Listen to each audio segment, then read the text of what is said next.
Hey everyone, it's Christopher Swan, and welcome to this week's episode of Living Your Journey.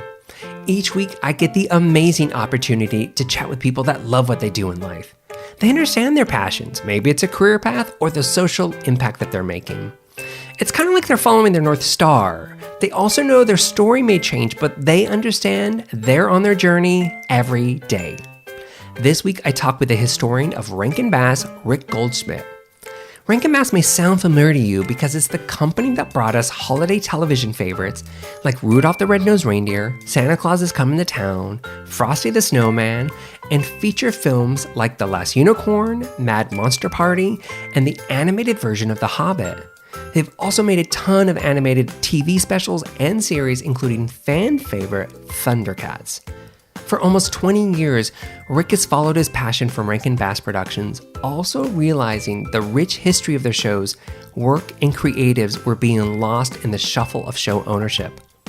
Rick's purist approach allowed him to publish multiple books on the subject, and he's even had 2 websites dedicated to keep their animagic alive. I've been a big fan of RankinBass, and I've been fascinated to understand more about how Rick has made his historian work his career and passion. In our conversation, Rick thoughtfully shares his why and some really great stories. Okay, let's meet Rick.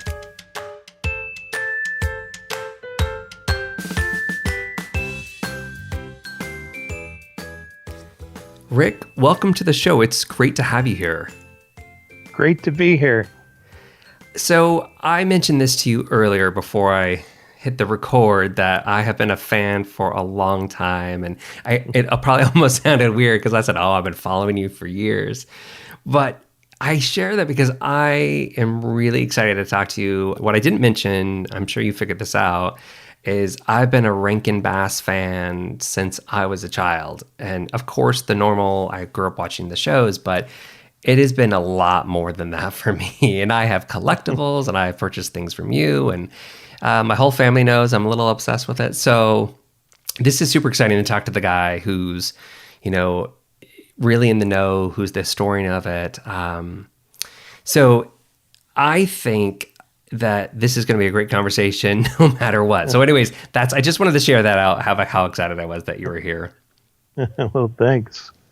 So I'm going to state this so for the folks that are listening that you're an artist, you're a musician, you're also the historian and biographer of RankinBass. But before we get into the how and the why of your story, because I definitely want to dive into those details, would you describe to us what exactly you do as the historian for RankinBass? Well, when I started doing it, they really had saved nothing. They weren't collectors like I am. So I had to round up basically the whole RankinBass archives. And the way I did that was I did get what Arthur and Jules and Maury Laws and all the people that worked on the shows, what they actually had. But over the years, I've also gotten things from collectors, from different shows that I've been to, and different people that I found that actually worked on one of the specials or one of the films. So it's kind of been a lifelong, it started with a book and it just kind of folded out into a lot of other different projects. And the whole time I've been collecting the material. So it's exciting when you find new stuff and you put pieces together that you didn't know about, and it kind of brings the whole story, into a bigger picture than what I thought it was. Is that what because when I think of historians, so I used to work for the Walt Disney Company. I worked on the Disney lot in Burbank. And so there's a gentleman there too that worked for the company who made sure that they collected all of the history. And it was just, obviously Disney has a ton of stuff, but they made sure that they had the important things and really documented to tell the bigger story of what they did throughout the years and what it meant, how it looked, anything you could think of. Is that kind of like your mission was to kind of collect those things to be able to kind of share that story, like to kind of be the storyteller for them? Right. Well, first of all, it's interesting to note that RankinBass Productions never really owned their films and their specials for the most part. They own portions of them, and they own some of them. So these other companies, these bigger companies, have been buying them over the years, and they've been changing hands in the meantime. Mm-hmm. And obviously, the entertainment business has changed drastically, and I think for the worse. Things have kind of gone downhill since I've started doing this, especially with the corporations that are buying out each other, Disney included. I mean, Disney is with Marvel and the Jim Henson Corporation and all these other companies. So things tend to get lost in the shuffle. And the important thing is, for what I do, is that the right people get the credit for the work. Arthur Rankin and Jules Bass assembled a group of people like Maury Laws and Don Duga and Paul Coker Jr. and Jack Davis, all these great people that made these shows last for over 50 years. And I think it's important that they continue to get acknowledgement for that work and not forget about them. So that is kind of the driving force behind why I do what I do. But I also love, like yourself, all of these shows that we've grown up with that had this wholesome quality to them that you don't see in today's modern entertainment.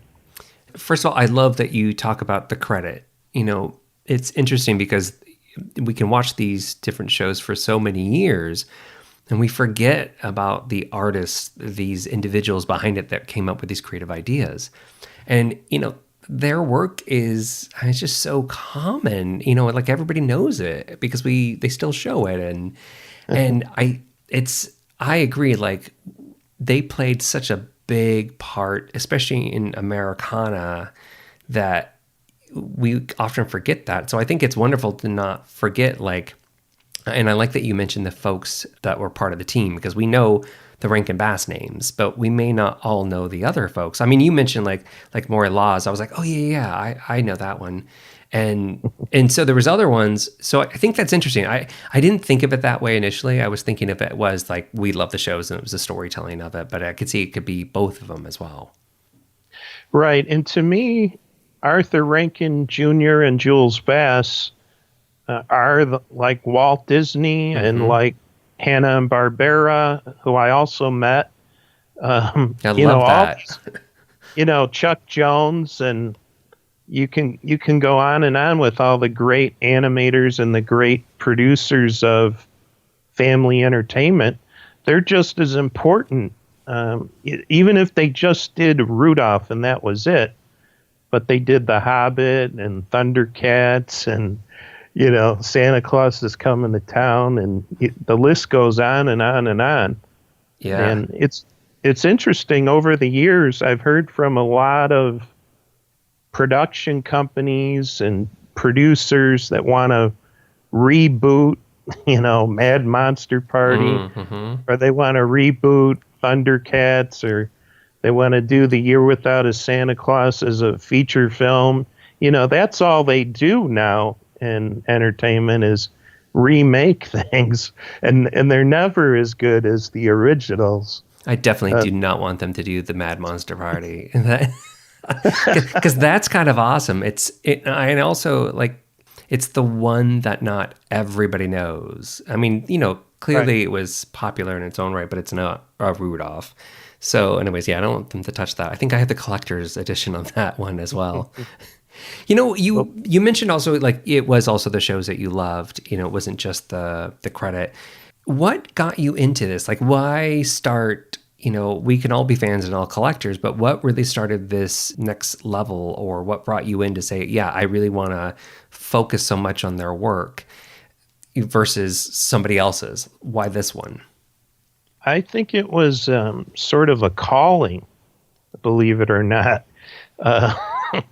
I had no idea watching these shows as a kid that I would be working with them year after year, writing books and posting things on the internet and working on various projects. I had no idea that that was going to be the direction my life was going to go in. What happened was when I got out of college with a degree in illustration, I started talking to Paul Coker Jr. and Jack Davis, primarily Jack Davis, just because I liked their artwork and I wanted to do art in a similar style. And Mad Monster Party was always one of my favorite things that Jack Davis did. And we just got on the subject of what in the heck ever happened to Arthur Rankin and Jules Bass. I had never read anything about them, never seen anything about them on TV. And it was like, why doesn't somebody do a book? And, I didn't really want to do a book, but because no one had done one, and I had the connection to get a hold of Arthur Rankin and, start doing one, I did it. and from that point on, it just evolved into a lot of other things because there was never any merchandising on Rudolph or Frosty until my first book came out. It was actually the year after the book came out that Stuffins said they were reading the book on a plane to Japan to a toy fair, and they got the idea to do the Rudolph beanbag dolls for CBS. I remember those. I bought them all. Yeah, right.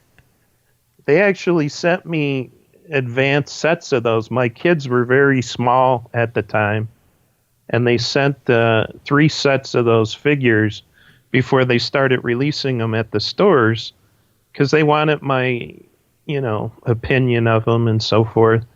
But then it just exploded from there. It got bigger and bigger and bigger, and you see these things everywhere at Christmas time especially. And it's just become a whole different thing. It's more mainstream now than it ever was because it's always there.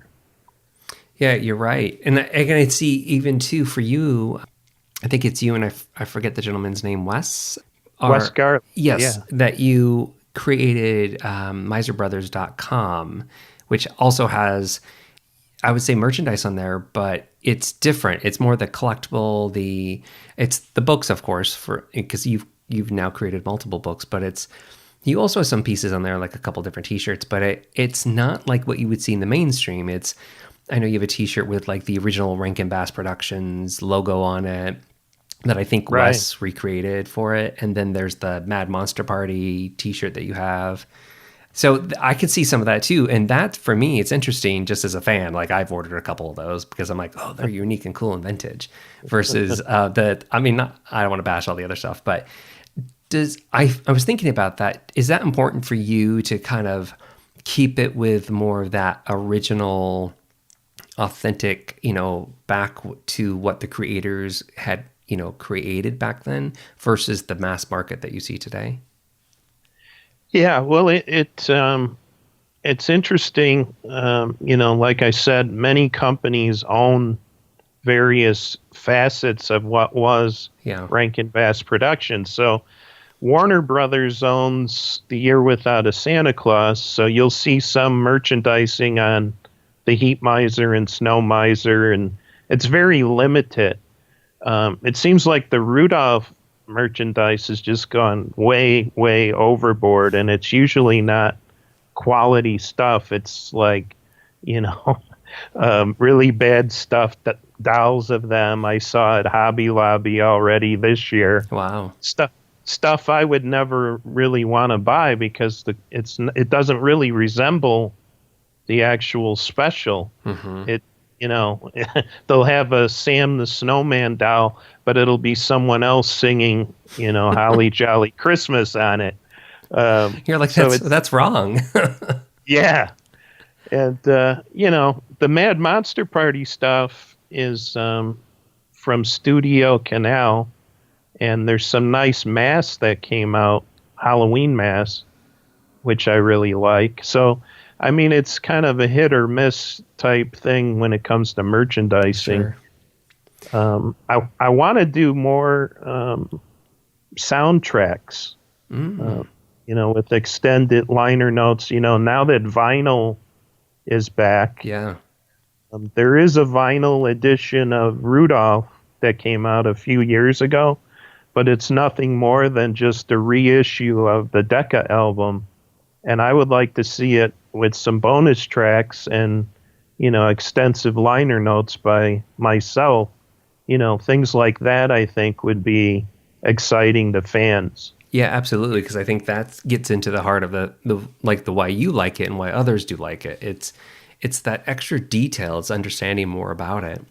Hey, Right. I want to go back for a minute. You had mentioned this earlier when you said, I couldn't imagine that this was going to be my path in life, and I was going to work with, like Arthur, one-on-one or regularly. So I believe you went to school for, I think you have your degree in illustration. And Right. so was your plan to always become like an artist and to go that path? Or what were you thinking when you were younger before you really dived into this world?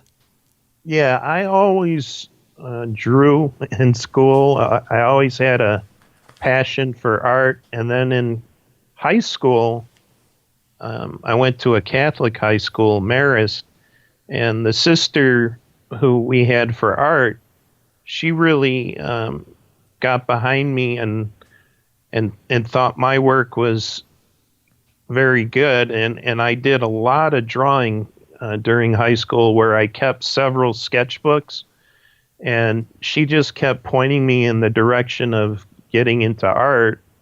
And the same thing with college. My degree's in illustration, and I started out being more of a realistic renderer and painter, but then I wanted to get into humorous illustration because Jack Davis was the king of that, and he was really my inspiration to get into the art field. But it's such a competitive field. Over the years, doing the RankinBass work, I've become friends with a lot of famous artists who grew up with RankinBass and love RankinBass, like Shag. Oh, of course. Patrick Owsley and I went to college together, and he does a lot of cool art things. And then Derek Yaniger, Alex Ross, Ron Murphy. There's a whole bunch of friends that I have, Mitch O'Connell, that are all unique artists in their own way that really, I probably would have not become friends with had I not done what I did with the RankinBass work. So it's kind of interesting. Do you ever look at that as, because even just to finish that thought about you were going to do this, really focused on art. And then I'd love to know even like what the trigger was for you to move into RankinBass, if it was just that book. And then I guess follow up to that is do you look back at this and go, gosh, it kind of was meant to be, like you said, a calling, because even not just great work, but look at the people I met. Yeah, I think it was a calling for sure. And it was interesting. Right when I got out of college and I put my effort I taught art at two schools, two Catholic grammar schools when I got out. And I did some freelance art. I did some art for Al Lewis, Grandpa Munster, and different people at the time, the Abbott and Costello family of Abbott and Costello. So I was doing a lot of different projects, but at the same time, I was picking up odds and ends of RankinBass going towards getting this book together. And it really inspired me and piqued my interest, because I didn't know about Willie McBean and his Magic Machine, which is an obscure feature film they made while they were making Rudolph. And I didn't know about The Daydreamer, that has huge stars for the time, 15 of the biggest stars in the business at the time. And the Animagic animation that they did was just gorgeous, So it was like I was learning about Rankin Bass as all this was going on. And then Arthur just trusted me. There was something about, I think the fact that he was an artist, he was the art director at ABC when ABC was doing all their live shows like Tales of Tomorrow. Yeah. And he saw something in me that was similar to him. And he was like, okay, well, this guy's going to do it, And I sent them 2 chapters that I crudely laid out on a computer that a friend of mine had. I didn't even have a computer at the time. And I put it together. He liked it. He sent me a tape recording of basically his life history. Wow. And then we started going back and forth, with correspondence. And I just amassed such a collection of stuff that he was impressed with it. And he brought me some stuff, and it just kind of evolved from that. Once the book came out, then different things started to happen where I got to produce the CD release of Frosty and Santa Claus is Coming to Town. I got to help with all the DVDs when Golden Books had them. Mm-hmm. They actually had Arthur Rankin do an introduction on Rudolph and Frosty because I put that whole thing together. I was kind of the middleman and asked him to do it, and he did it, and they were very kind to him and put the RankinBass name on the front. But after that, some of the DVD releases have gone terribly wrong, where they took the name off and they keep calling it the Christmas Classics like it's some generic, knockoff. Obviously, you've been doing this for such a long time, and your first book came out, I think, is it 97? Right. Yeah.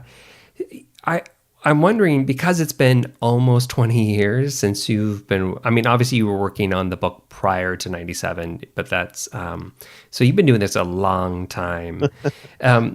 What has surprised you the most about making like this RankinBass, like your career or almost legacy, I would think?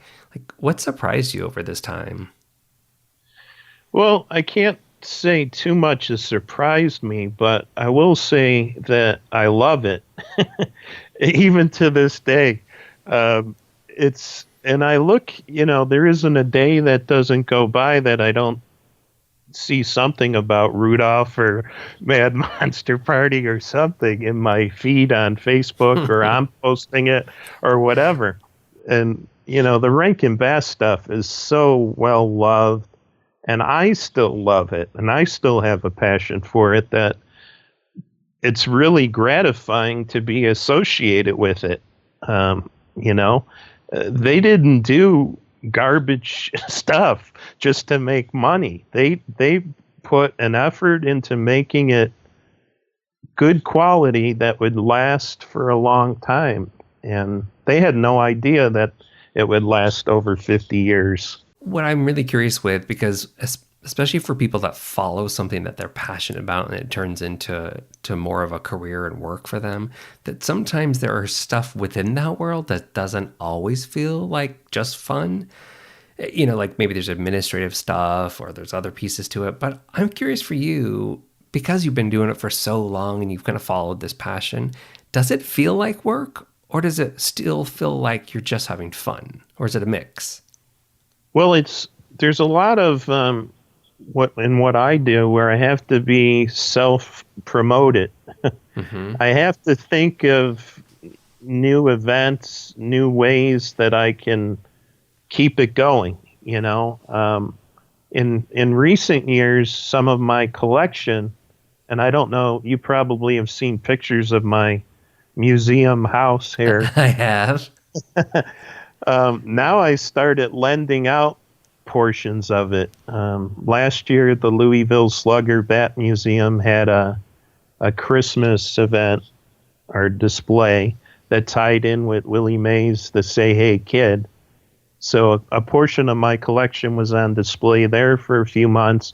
A portion of it's in Germany right now. Wow. At a Pinocchio exhibit at a puppet museum there.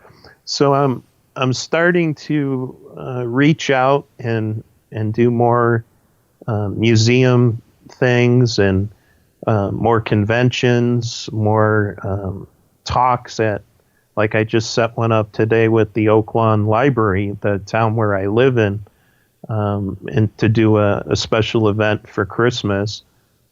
So I'm always thinking of ways to, do new things with it. Mm-hmm. Besides just writing another book or coming up with another product to sell.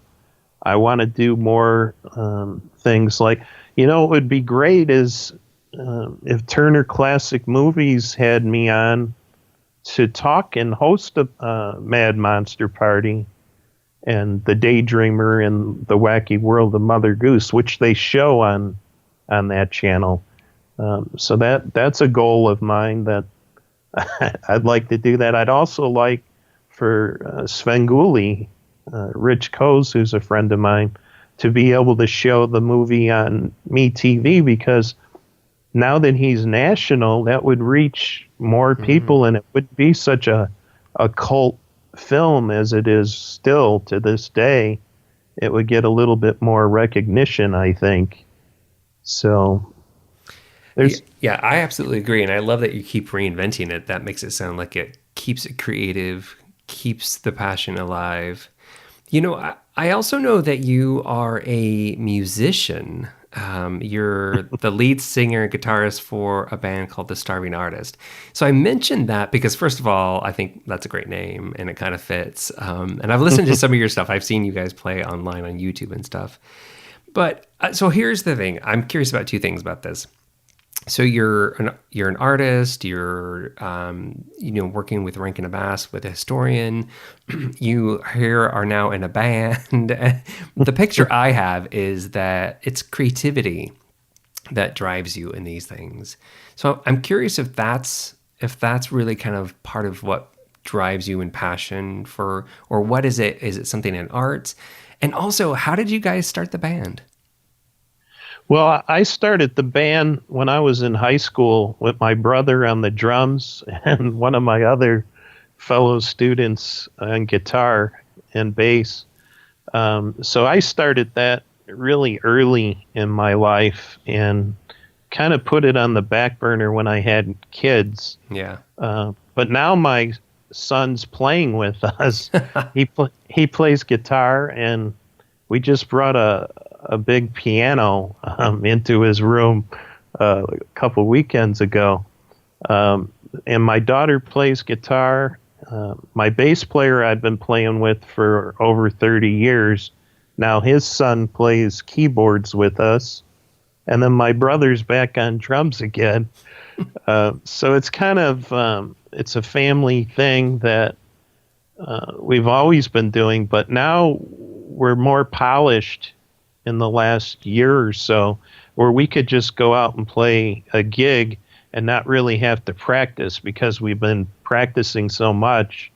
We have a set pretty well polished off now.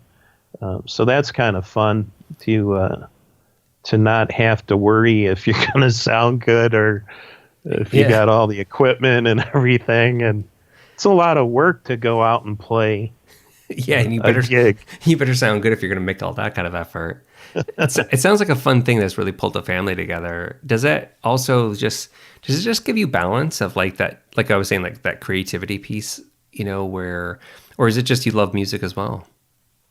Well, I'm a big music fan and always have been, and I kind of lived out my dream when I went and recorded with the Gin Blossoms in 2006. Was when I did my first CD, which is on iTunes, called Rick Goldschmidt Sings. Really? Um, I didn't know yeah, that. I'm going to look that up.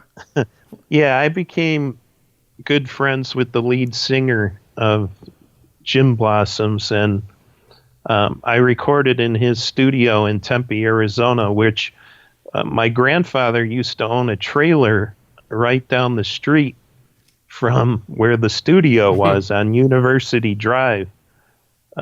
So my musical style is similar to the Jim Blossoms, the jangly guitar and the Beatles type stuff. And I did quite a few recording sessions out there, and it was great fun. And I worked with a lot of different musicians, and just kind of lived out my dream to get an actual CD published.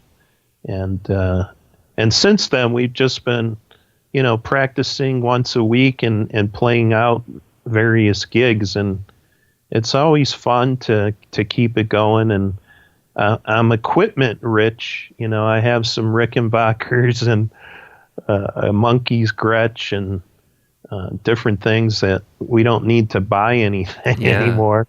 It's interesting listening to you, Rick, about the kind of like the focus that you've done on work and the things that you're doing. It just sounds like you're doing the things that you like. Like it sounds really simple, but I don't think everybody does that. Like, some people, they work in a corporate job and they do different things, and not corporate jobs are bad. It's just, that's a direction for a lot of people, and that's the right direction. But I don't know if everybody would say, "Oh, I just do what I like. I want to play in a band. I want to be able to talk about this brand and work on this stuff I like."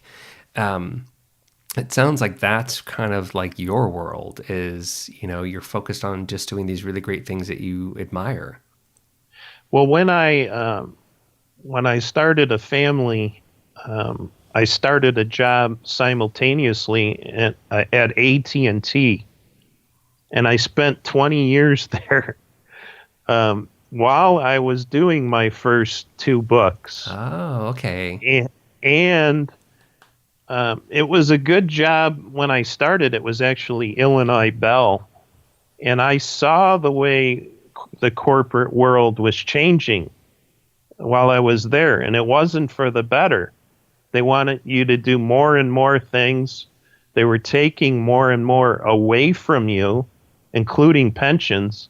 They were hiring people that were working at half our pay. Mm-hmm. The corporate world and the economy and all of that is pretty nasty right now. And I want to do what I want to do, and I don't want to get into the corporate world again if I can help it. But it's a matter of just staying busy and trying to do the things that you want to do and do them as best that you can, and give it your best shot. And finding that balance, like you said, like not wanting to go to the corporate world. So if you can find a balance of making it all work, financially support yourself and do the things you love. Yeah, I think that's kind of all the dream that we have. I'm curious about, like, now that it's been almost 20 years, if, working with RankinBass, if you had to change anything along the path for yourself personally, not with the product or not with how people are running the shows, but anything around the path, like, creating the books or following that, would you change anything? Is there anything that you would do differently? No. I think everything that I've done, I'm pretty proud of. Even if I had just done the first book, not even the 15th anniversary edition of it, I probably would have been happy with that accomplishment. Mm-hmm. But I do like keeping it going and developing new things. The last book I did, the Arthur Rankin scrapbook, right after Arthur died in January of 2014, I think it was even that same weekend, we got word from somebody, one of my friends, that a guy in Japan had found Arthur's scrapbook. And we were like, I wonder if Arthur made us aware of that, as he was going up to heaven. So we got it. We bought it. We got it. And when we got it, we couldn't believe it. It was like all these snapshots of him on the set Wow. working on the New Adventures of Pinocchio. It had like different articles in there where he wrote like different things on them, little notes and stuff. So I thought, this would make a perfect book to share with the fans. And in the same book, the way we ended the book was with a lot of photos from when I went to Bermuda for his memorial, which was on his birthday in July of that year. It would have been his 80th. He didn't make it to his 80th, so his wife gave a memorial. And, by going there, I was able to take pictures of his office and house the way it was, before he died. Yeah. And when I went in the library, there were my books on his shelf. He had 2 copies of the 15th anniversary book. He had, other copies of the earlier books. And, it was a great thing to be a part of his life. He was like a second father to me in a way. And I just wish he would have, maybe before he passed away, he would have set up some type of a foundation that would keep it going financially, where I didn't have to do everything pretty much on my own. Yeah, no, I get that. But even when you mentioned the books on the shelf too, I just couldn't help but think like, yeah, talk about feeling proud to be able to walk in and see that, yeah, you contributed to this, to these stories and to, to his life as well. Well, then I was meeting other people that I never met before in Bermuda, people that were close to him, some that just had some kind of financial tie to him. And one of the most interesting conversations I had was with his maid.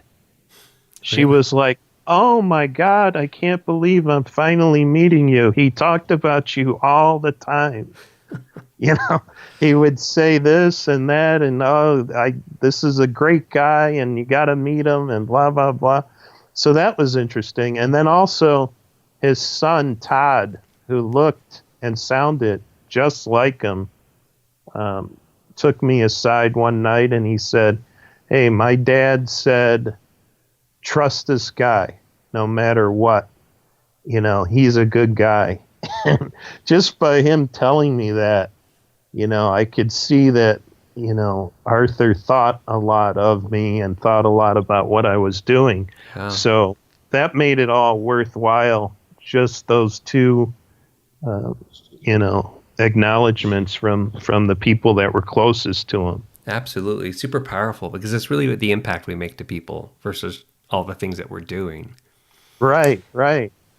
If there's somebody that wanted to do something similar to what you're doing, or they wanted to follow a passion, that they just learned about, what kind of advice would you give them about how to get started or what to do to do it right? Well, it's a lot of hard work. I can tell you that. It's not easy. You just have to be driven. Mm-hmm. I think that was another thing Arthur recognized in me, what he saw in me that he himself had. He was always driven. I always hear these stories from people that worked for RankinBass that he would come in and be like, "We got to get this thing done. We got a week to do it. We got to do it now." He was sort of the taskmaster, if you will. Yeah. And he had a lot riding on, he promised things to the networks. You'll have this special by, November, whatever. Mm-hmm. If it wasn't done to his liking, he was going to take the blame. So it was always he was always driven to make sure things got done and got done right. And that's part of what I do. But you also have to be the type of person that can relax and can enjoy life and what you're doing. I think his family life suffered because of how many things they worked on. You know, if you look at my book, they did like 36 specials, and they did like a dozen Saturday mornings cartoon series. They did feature films. You know, they did ABC Friday night movie things. I think they did so much that your family life and your personal life have to suffer. Yeah, hard to balance it. So do you look at that as like, yeah, your advice is don't do that? Don't go overboard. That's for sure. You know, life is meant to be enjoyed too, and you have to be able to relax. So you kind of have to space it out, the hard work with that. Otherwise, what are you doing it for? Yeah. You know, if you can't enjoy your life and you're constantly working on stuff, then that isn't any good either. I love your advice about, find a balance. Otherwise, why is it worth it? You know, we talked about this earlier too, and as we start to get to a close, I'd love to know what's coming next for you, for miserbrothers.com, for the work you're doing with RankinBass. What's next? Well, Wes Garlitz and I need to get a 20th anniversary of the Enchanted World of RankinBass done. I would say by November, because we're almost completely out of the 15th anniversary books. And I have some events coming up. I have one in New York, the beginning of December. We're going to do a big RankinBass event at this event center the first week of December. And I'm going to be at a Comic-Con in November in Dallas, which I did last year, which was a lot of fun. Yeah. So I got different little events set up for the fourth quarter, and I want to have that book ready to go. So we'll add some things to it. Actually, I heard from a fan. I don't know if he was a fan or if he worked on a newspaper or something, but he said, hey, about 3 weeks ago, I want to send you all of my folders on RankinBass. I want you to have it. Wow. I'm like, you sure you don't want me to buy it from you or anything? He's like, no, I want you to have it. So he sent me like these folders, and he had a folder for every production, and a lot of them had stills in it. Wow. Clippings, a few songbooks and things like that. So it couldn't have come at a better time when we're going to add a few pages to the 20th anniversary edition. There's some neat stuff in there that I didn't have. So, and I even asked the guy, what do you want me to send you for this? He's like, nothing. You know, I just wanted you to have it. So that was kind of cool. I think people can see this too, Rick, is that, you know, especially for the folks that really enjoy, you know, the artwork or the different stories from RankinBass. You know, we all know you've been doing it for a while. Like I said, I've been following this stuff you've been doing for quite a long time. So we all know what you work on. And so it's, you know, it just happens to be your passion, but it also, we're thankful that it's, you know, still around and people are still loving it. So I could see why he would do that. I mean, that's terrific. The last thing I always like to ask, because you have multiple websites, so I'd love to ask you, so for the listeners, if people want to follow along, they want to see some of the work that you've been doing, or they want to follow along with the different events, where should they go online? Well, we sell the books and the shirts and things that you mentioned at miserbros.com. That's miserbros.com. But I keep a daily blog at Enchanted World of RankinBass.blogspot.com that I've been doing for about the last, I don't know if it's been 10 years or at least 8. Terrific. So, great. Yeah, we'll definitely link people to that, and then if they want to find you anywhere else, I'm sure that if you are anywhere else, there are links to that. But we'll include that in the show notes, and we'll also include it on the website as well. So if people look at that, we can get them over to you. Sounds good. Well, Rick, has been really insightful. Like I said before, I was excited to talk to you because I really wanted to understand more of like the background and kind of what your story was, just getting involved in a passion. And I can really relate to something that you love as a child. You couldn't even imagine like you were going to be working with the fellas. So I don't know, that just gives me a little inspiration about keep following the things you love, even if it was from a childhood. Like keep doing the things you love and find your balance. Another thing that I think kind of plays into this idea that it was a calling is from the earliest time I could remember, my mother was always making sure that we watched the specials. And then I remember watching Rudolph probably as early as I can remember and thinking that when Santa's flying at the end and he's waving, he's on his way to my house. That was always something that I thought as a kid. And then it just kept building up from there. Like I remember seeing Mad Monster Party on Channel 44 in Chicago, which was this real low budget station that would show a lot of old, cartoons and things. And I remember thinking, oh, that's definitely the guys that did Rudolph. And, I love Santa Claus is Coming to Town and Here Comes Peter Cottontail. So there was this like connection that I had as a kid that they became so important to me. They really were like a Christmas tree. And, the Johnny Mathis records we would put on for Christmas. If I didn't see the specials, it wasn't Christmas, Absolutely. I feel exactly the same way. I could have lived for those, Yeah.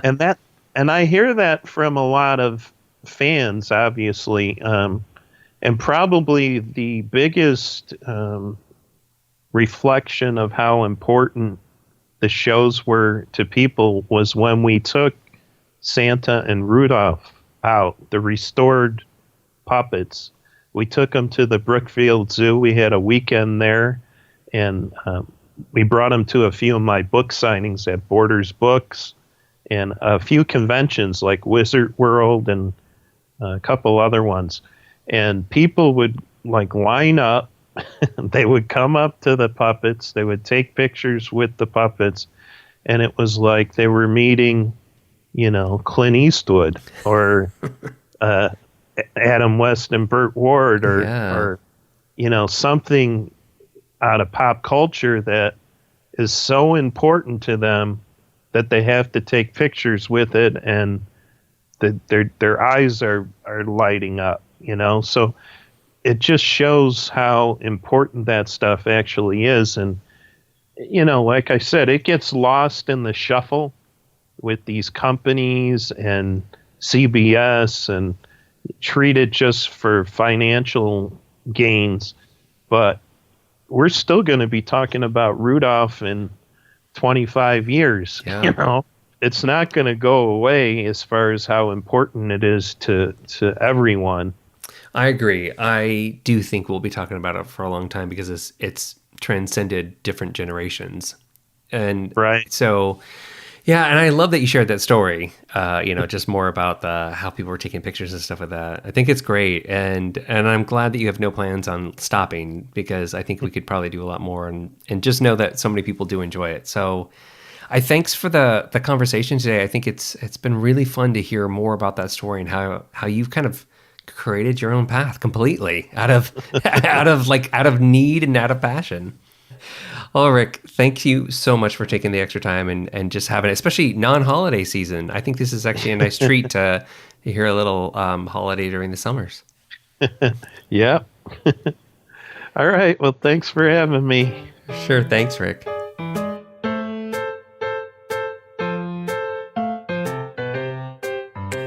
Now, over to you. Any thoughts or questions you'd like to share? Seriously, do you have any questions you'd like to ask me or the guest? We'll answer them and even get the guest to help us. So send us a message, use our Facebook page and email us there, or post a comment or question on the page, or tweet us at accidentalinfo using hashtag #livingyourjourney. You can find out more about all the guests, links to their sites and social channels, and even bonus content all at accidentalinformation.com. Now, a couple favors. Go subscribe to the show and you'll be the first to get the download before everyone else. Also, take just a couple moments and head over to the show in iTunes or wherever you listen to podcasts and give us a quick review. Quick, easy, and I would love it. This totally supports us and it helps me bring in interesting guests each week and keeps the show going. Also, I love to read them and see what you guys are really thinking. Thanks for joining the conversation, and remember, Living Your Journey is available every Tuesday. Until next week.